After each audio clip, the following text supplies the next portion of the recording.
आज तक आपने सुना होगा कि इब्लीस हमेशा इंसान को इबादत से गुमराह करने की कोशिश करता है, मगर आज की यह कहानी इतनी अजीब है कि इसे सुनकर आप हैरत में पड़ जाएंगे। एक शख्स अंधेरी रात में नमाज अदा करने के लिए अपने घर से निकला। रास्ता बहुत अंधेरा था और चलते हुए उसे ठोकर लग गई।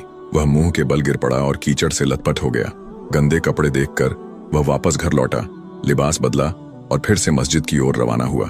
अभी कुछ ही कदम चला था कि उसे दोबारा ठोकर लगी और वह फिर गिर पड़ा, मगर उसकी हिम्मत कम न हुई। वह फिर घर लौटा, कपड़े बदले और एक बार फिर मस्जिद की ओर बढ़ा।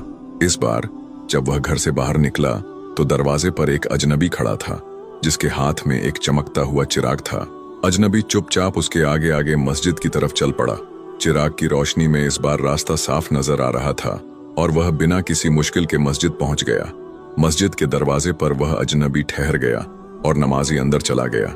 नमाज अदा करने के बाद जब वह बाहर निकला तो देखा कि वह अजनबी अभी भी खड़ा था, मानो उसे घर छोड़ने आया हो। नमाजी को अजनबी पर शक हुआ और उसने उससे पूछा, आप कौन हैं?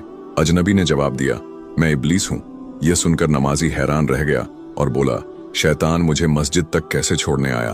तेरा काम तो लोगों को गुमराह करना है।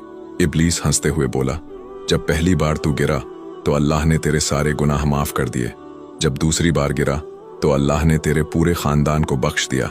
मुझे डर था कि अगर तू तीसरी बार गिरा तो अल्लाह पूरे गांव को बख्श देगा, इसलिए मैं चिराग लेकर आया ताकि तू बिना गिरे मस्जिद पहुंच जाए। यह सुनकर नमाजी की आंखों में आंसू आ गए। उसने सजदे में गिरकर अल्लाह का शुक्र अदा किया कि उसकी मेहनत और नियत को अल्लाह ने कबूल कर लिया। अच्छा लगा तो लाइक करें, कमेंट करें, शेयर करें, सब्सक्राइब करें।